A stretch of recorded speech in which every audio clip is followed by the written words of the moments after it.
Por otra parte, digamos, yo miro la inversión, ¿sí? Y digamos, dicen, sí, subió un montón, sí, 16% del PBI, el promedio de la región es 23%.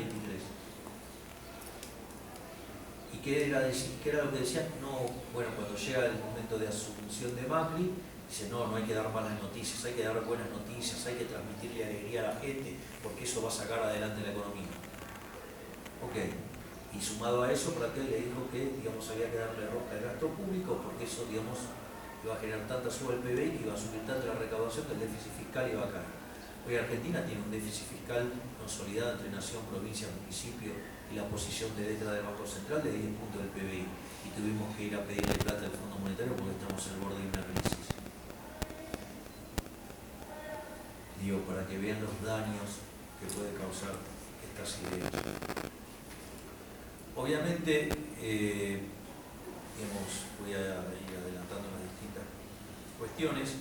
Una vez que ustedes tienen estos elementos, dado el ingreso, dado el salario nominal, ahora hay que determinar los precios. Eso antes, digamos, el nivel de precios se determinaba como un índice tomado de los distintos precios de los distintos bienes, y eso en el fondo es el inverso del poder adquisitivo del dinero. Y eso se determinaba en el mercado de dinero. Ahora no. Keynes, digamos, dejando de lado todas las contribuciones que se hicieron a partir de Menger, Gibbons y Van Raab, ignora plenamente eso. Fíjense que hay un principio que se llama principio de imputación de Menger, que señala que son los precios los que determinan los costos y no los costos los que determinan los precios. Básicamente yo lo suelo hacer con algunos ejemplos. Supongo que ustedes llegan a una ciudad donde no hay vino.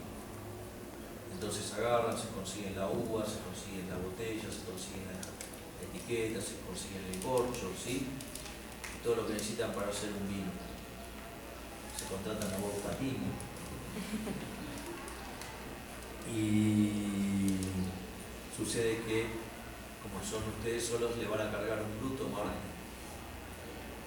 Ahora sucede que es una sociedad de Artemio. ¿Cuánto vale esa botella? 0. ¿Cuánto pueden pagar por los insumos? 0.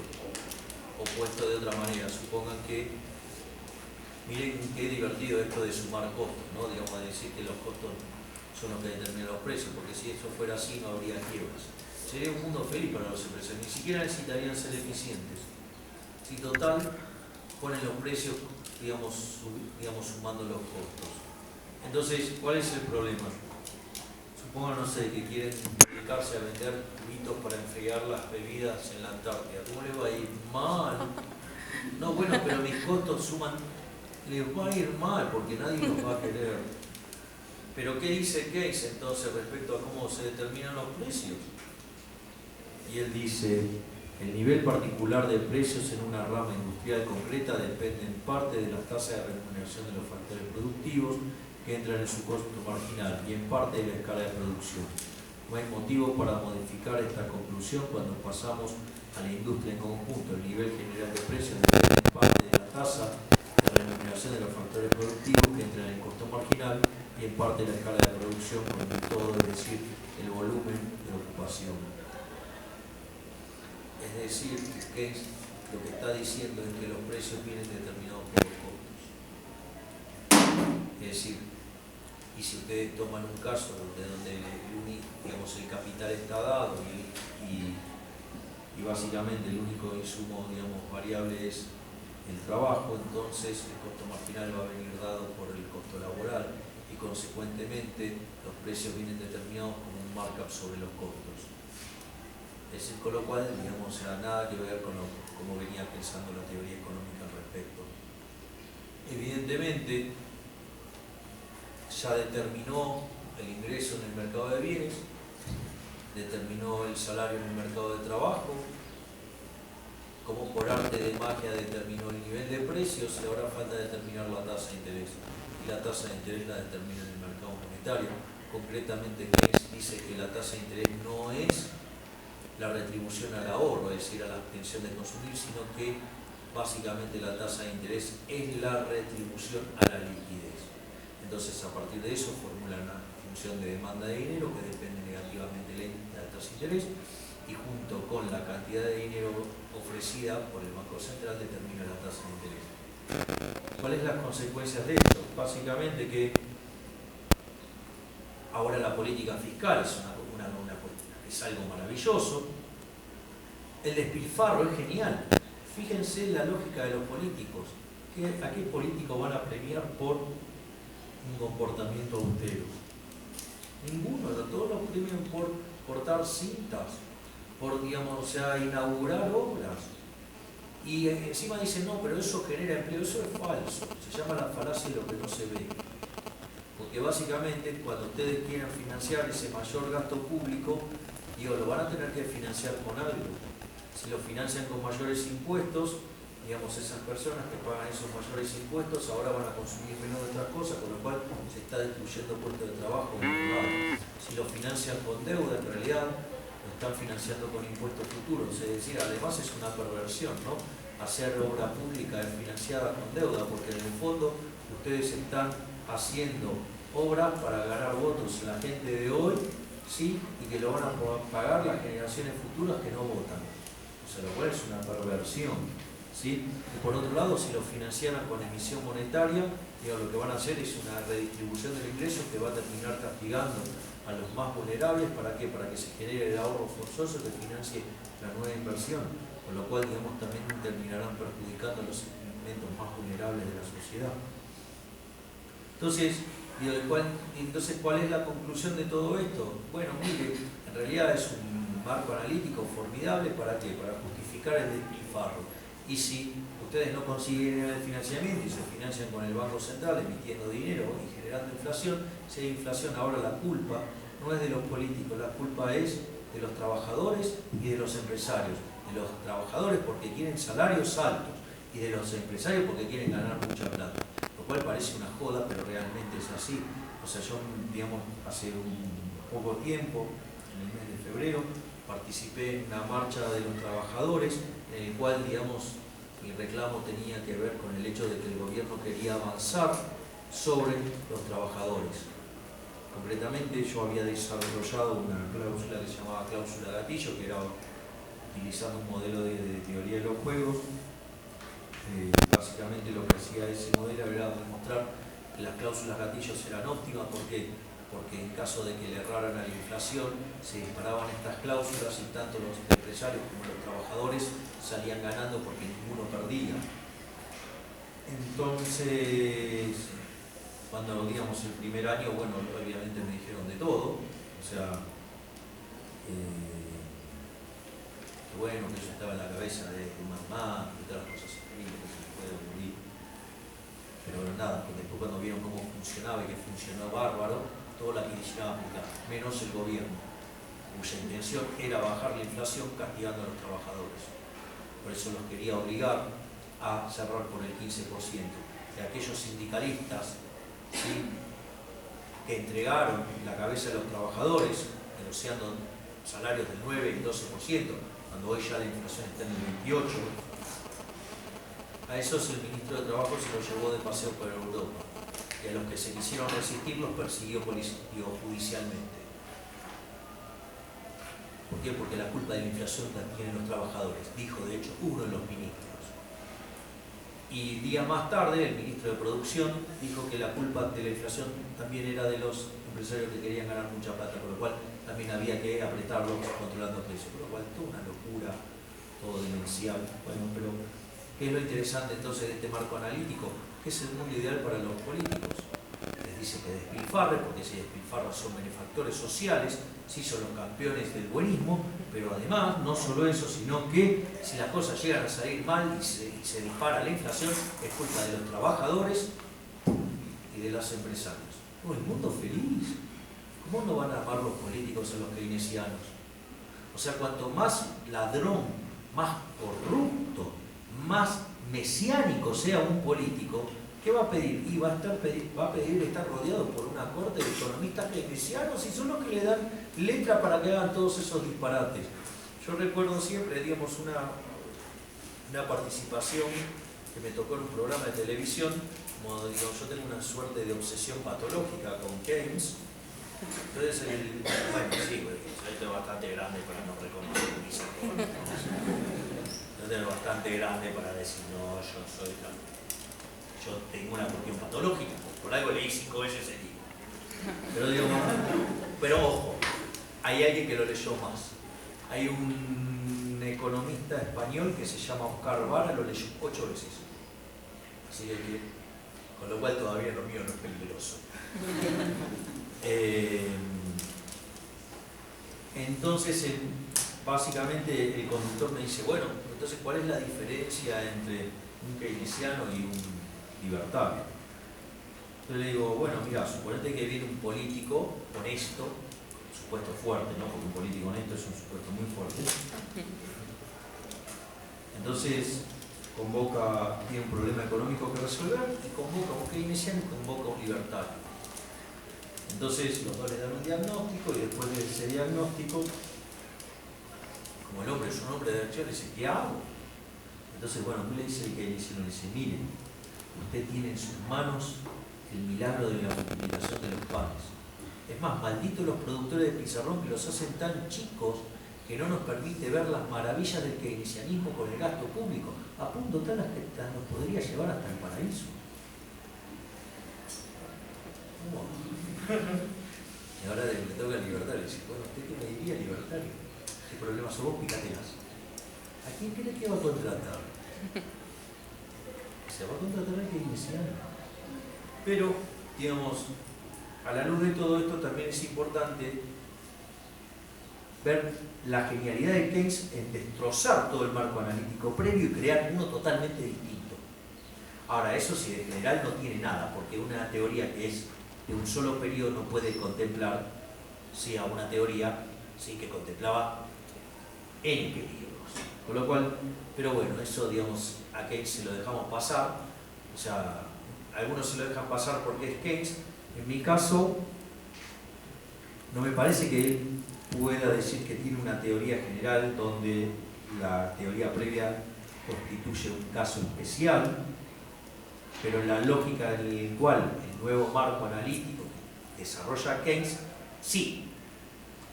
Y en el fondo, digamos, él crea un marco analítico nuevo, que está todo mal, que es espantoso, ¿sí? Que solamente es un panfleto, ¿sí?, dedicado a políticos mesiánicos, chorros, corruptos y lo peor que se les ocurra. Pero ese es otro problema. Y así como Keynes destruye el marco analítico previo, la obra de Friedman es una obra espejo a la obra de Keynes. Básicamente, la primera contribución de Milton Friedman es un ensayo sobre economía positiva, donde básicamente lo que hace es describir la naturaleza de la economía neoclásica. Y yo creo que lo que mejor refleja la naturaleza de la economía neoclásica es básicamente una frase de Albert Einstein, ¿sí?, que dice que todo lo que es óptimo, porque si no sería diferente, y, digamos, si usted quiere cambiar algo, eso también es óptimo. Frase que, digamos, a mí me parece formidable y que recurrentemente la suelo repetir, y que estoy convencido que mi hijo de 4 patas, o sea, Conan, mi hermoso Martín inglés, también le encanta, porque cada vez que la digo, aúlla y mueve la cola y todo. Así que a él asumo que le gusta, porque cuando no le gusta de las cosas que hago se va a otro lado y no me da bola por 2 días. Así que entiendo, digamos, que le gusta, digamos, esa frase. La verdad es que la frase es formidable y lo que dice es: seamos bastante más humildes sobre la lectura de los procesos del mercado. Digo que cuando uno encuentra ese resultado, la verdad es que la gente no se autoflagela, la gente no es idiota, la gente toma las mejores decisiones que puede. Entiendo que sobre la cuestión de la optimalidad haya un punto. ¿Por qué? Porque en la lógica de la economía neoclásica, donde el conocimiento es perfecto, al menos cuando se discutían estas cosas, es como que, claro, sale el óptimo, pero es muy difícil que ese supuesto se cumpla, y de hecho eso es una de las críticas de los austríacos. Por eso Hayek tiene un trabajo que tiene que ver justamente con el mercado como un proceso de descubrimiento, y esa idea, digamos, fue extendida, ampliada, si ustedes quieren, por Israel Kirzner. Pero a la luz de Y lo que esto significa es, bueno, mire, ¿sabes qué? Lo primero, digamos, primero los datos. O sea, todo esto en qué se sintetiza, sean respetuosos con los datos y no le pongan si son óptimos, digamos. Eso es lo mejor que pudieron hacer los agentes con la información que tenían. Y sí, digamos, ¿sabes qué? Sí, también le pueden errar, bueno, pero también pueden aprender. Esa es la primera contribución. La segunda contribución, digamos, tiene que ver con una teoría de la función de consumo, donde desarrolla la hipótesis del ingreso permanente. Básicamente ese libro, toda la primera parte, hace un raconto estadístico, un estudio econométrico, digamos, sobre lo que era el trabajo keynesiano sobre el consumo, y demuestra que todos los resultados estaban todos mal. Entonces, a partir de eso, digamos, Milton Friedman desarrolla la función de consumo basada en la hipótesis del ingreso permanente, donde básicamente lo que dice es que las personas consumen acorde a su ingreso permanente, que vendría a estar dado por el valor presente de su ingreso de acá a la eternidad. Y en función de eso, es interesante porque si la gente consume acorde al ingreso permanente, supongan lo siguiente: ustedes ahora le aumentan de modo permanente y le duplican el salario, y lo más probable es que ustedes dupliquen su consumo. Y supongan que en otro caso, digamos, ustedes van por la vida, se encuentran con una cantidad de dinero determinada, muy interesante, entonces, digamos, ¿qué hacen? La reparten en el tiempo. ¿Qué significa esto? Que en el primer caso la propensión marginal a consumir es 1, en el segundo es 0, por lo tanto desapareció el multiplicador keynesiano. Con lo cual se acaba de terminar el milagro de la multiplicación de los panes. Cada vez que ustedes quieran darle rosca del gasto público, la equivalencia ricardiana las va a venir a tosigar. ¿Por qué? Porque le va a decir, bueno, ustedes, si ustedes aumentan el gasto público, entonces significa que le van a subir los impuestos. Por ejemplo, los impuestos presentes. No, pero financio con deuda. Ah, entonces los impuestos futuros. Bueno, no, con emisión monetaria. Ah, bueno, con impuesto inflacionario. O sea, no existe tal cosa como un almuerzo gratis. Por eso en la Universidad de Chicago hay una pared que dice, no hay tal cosa como un almuerzo gratis. La tercera contribución de Milton Friedman tiene que ver con el hecho de que durante los 50 se estaba acelerando la tasa de inflación. Entonces agarra, digamos, Milton Friedman, decide volver a retomar la teoría cuantitativa, la toma en un formato, si bien él dice que sigue el formato de Fisher, la verdad es que la utiliza como una función de demanda de dinero, o sea que se parece más al esquema que utilizaba en la escuela de Cambridge, Inglaterra, y mostrando que la función de demanda de dinero es estable. Para una economía que está cerca del pleno empleo, los aumentos de la cantidad de dinero se traducen en aumento de precios. De ahí, digamos, la frase famosa de Friedman, que la inflación es siempre y en todo lugar un fenómeno monetario. Entonces, en la medida que, digamos, ustedes se emitan por encima de la demanda, habrá inflación. ¿Y cómo va a venir dado esto? Bueno, por una relación, digamos, donde la inflación va a ser la diferencia entre la tasa a la cual crece la cantidad de dinero y, ya estoy terminando, y, digamos, la expansión del PBI. De ahí, pero es muy interesante esto. Bueno, esto lo voy a tratar después de este.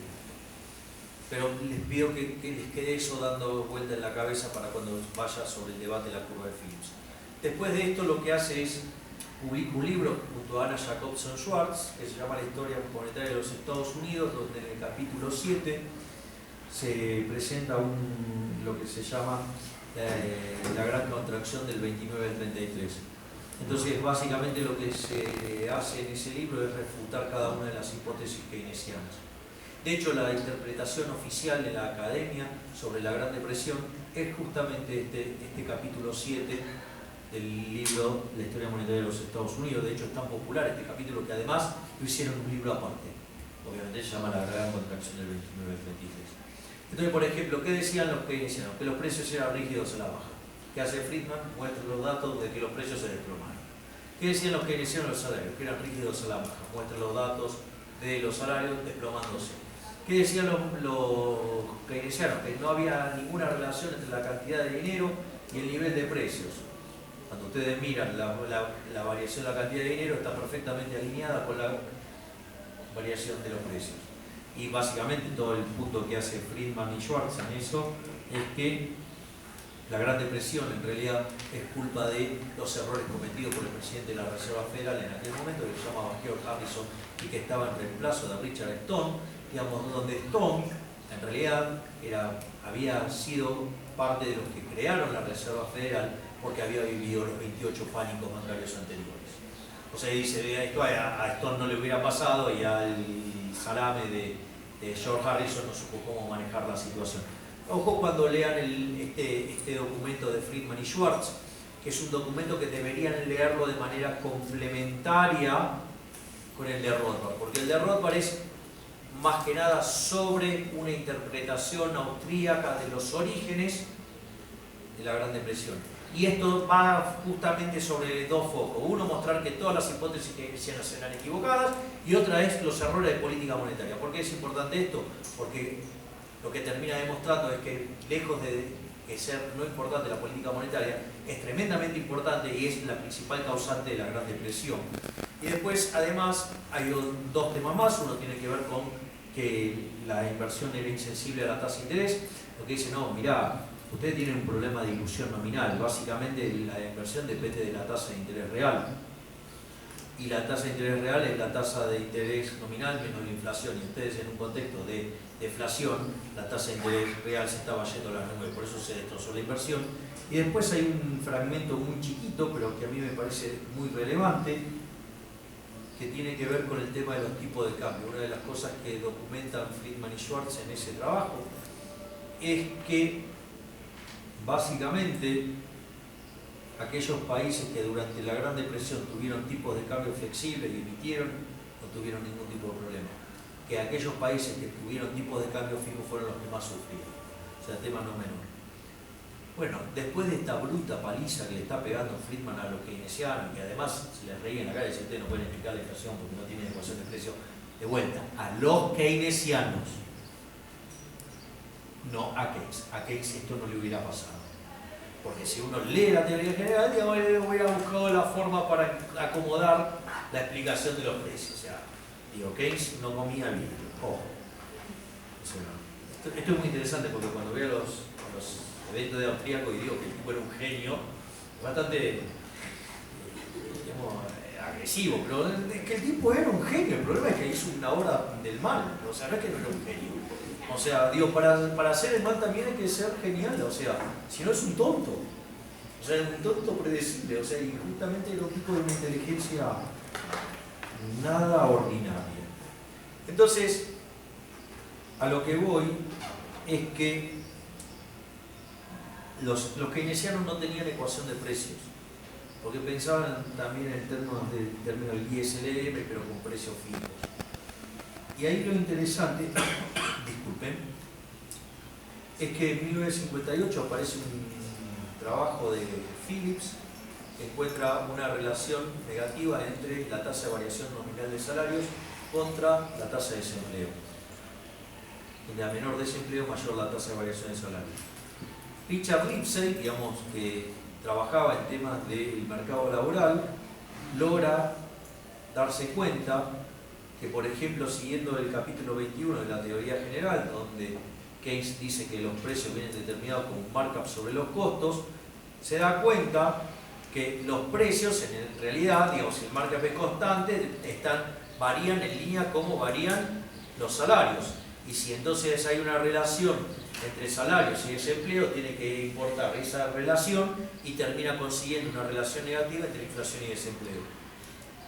Esa misma relación en el año 60 es testeada empíricamente por Samuelson y Solow en un paper de la American Economic Review, y básicamente hablan de, digamos, la tasa de sacrificio, cuánta inflación hay que soportar para tener una tasa de desempleo más baja y todo ese tipo de cosas. Y eso para los políticos era genial, porque en realidad, digo, lo que le estaba diciendo, bueno, vos podés andar toqueteando la economía con esto, con otro, y conseguirse, pero no parecía mágico. Y les cuento que Friedman con esto estaba, digo, pero declinado, estaba pero como loco. Digo, cuando ustedes, por ejemplo, leen libros de Friedman como Dólares y Déficit, con las conferencias de Friedman lo que hacía era unos gráficos que en el eje de ordenadas ponía la variación de precios, ¿sí? Del otro lado ponía la variación de la cantidad de dinero menos la tasa de expansión de la actividad. Bueno, esto es muy interesante porque él graficaba una recta de 45 grados. Entonces ustedes lo que veían es que en los primeros años las observaciones estaban por debajo de la recta de 45 grados. Es decir, que había un trade-off de corto. O sea que en el corto plazo se verificaba la curva de Phillips, pero que en el largo plazo, sí, digamos, esas observaciones se iban pegando a la de 45 grados, con lo cual el dinero no lo era neutral, digamos, el dinero era neutral de largo. Es decir, no era neutral de corto, pero sí era neutral de largo. Y esto Friedman recién lo logra rebatir en el año 1968, en un paper que se llama El rol de la política monetaria, publicado por el American Economic Review, que es además el paper más leído en la historia de la profesión. En el paper en cuestión, digamos, que también lo pueden leer en la Nobel Lecture de 1976, o aquellos que tengan acceso al libro Teoría de los Precios de Friedman, no la versión del 62, sino la versión del 76, está incluido justamente el debate de la curva de Phillips. Básicamente lo que hace es desarrollar una teoría del mercado laboral, donde dice que los agentes forman sus expectativas de modo adaptativo. Entonces, por ejemplo, cuando el Banco Central modifica la política monetaria, los agentes no se enteran porque están mirando los datos pasados. Entonces, ¿qué es lo que pasa? El dinero fluye en la economía, ese dinero se traduce en mayor demanda de bienes, esa mayor demanda de bienes hace que las empresas empiecen a subir los precios, entonces creen que los salarios reales están cayendo, entonces salen a contratar más gente. Ahora, cuando salen a contratar más gente, como están empleados, el resto de los trabajadores, para robárselos a las otras empresas necesitan pagarle mayores salarios. Cuando empiezan a ofrecer mayores salarios, como los trabajadores están mirando, al igual que los empresarios, los precios en función del pasado, creen que el salario real está subiendo. Entonces ofrecen más trabajo. ¿Cuál es la conclusión de esto? Que los empresarios creen que los salarios reales están cayendo, los trabajadores creen que los salarios reales están subiendo, con lo cual están todos transando a precios falsos y transitoriamente, mientras que la inflación está subiendo los precios, todavía no saben qué es inflación, están subiendo los precios, ellos creen que, digamos, están mejorando relativamente y por ende el desempleo cae. Cuando todos los agentes se dan cuenta que fueron engañados por el Banco Central, que había cambiado la política monetaria, el resultado es que la tasa de desempleo vuelve a su nivel natural, ¿sí? Y la inflación queda en un nivel más alto, con lo cual el dinero no es neutral de corto, pero sí es neutral de largo. A esto se suma una contribución de Phelps, que tiene que ver con la hipótesis aceleracionista, que dice que entonces ustedes quisieran mantener la tasa de desempleo por debajo de la natural, lo que tendrían que hacer es continuamente estar acelerando la tasa de emisión monetaria. ¿Sí? Y digamos, o sea, yo me recuerdo que en Argentina había un presidente que decía que un poquito de inflación estaba bien y dejó 5.000% de inflación. Obviamente se terminó yendo 6 meses antes.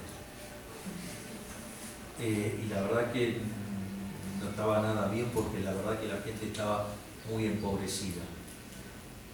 Pero bueno, eso, digamos, esa contribución que hace Phelps es mejorada, si ustedes quieren, por Robert Lucas, por Friedman y Phelps, es mejorada por Robert Lucas. En el año 72 desarrolla la curva de oferta basada en expectativas racionales, tomado de una idea que había desarrollado en el año 1968 John Booth, ¿sí? Y en función de eso, Lucas muestra que si los agentes conocen la regla monetaria y si el Banco Central anunciara una nueva regla monetaria donde supongamos, no sé, si una economía sin crecimiento, de emitir 10 pasar a emitir 20, todos los agentes saben, digamos, que la inflación va a ser 20, con lo cual nadie es engañado, con lo cual no hay trade-off de corto y la tasa de inflación pasa directamente de 10 a 20. Ahora, ojo que Lucas no es ningún salame, o sea, no dice que no hay trade-off. Lo que dice es que si ustedes anuncian la regla monetaria, digamos, los agentes, digamos, van a reaccionar a la regla. Es muy interesante esto, ¿por qué? Porque entonces quiere decir que hay un lugar para la sorpresa. Si ustedes anuncian una regla monetaria y el Banco Central es creíble y tiene reputación y es creíble, entonces ¿qué pasa? Todos los agentes quedan transando en una regla monetaria que no es cierta y si emitió de más, transitoriamente genera una caída de desempleo. Ahora sí, cuando se enteran los agentes que fueron engañados, automáticamente desaparece ese trade-off. Y otra cosa que es muy importante, dice, bueno, este trade-off lo pueden utilizar ocasionalmente como una sorpresa, pero no se les ocurra abusar de esto, porque en realidad la respuesta de la oferta ante los shocks monetarios tiene una parte que esperan que sea un shock monetario y otra que sea un shock real. Si siempre ustedes están generando shock monetario, esa capacidad de respuesta de la oferta es cada vez menor. Entonces, digamos, es como que no se pasen de mambo.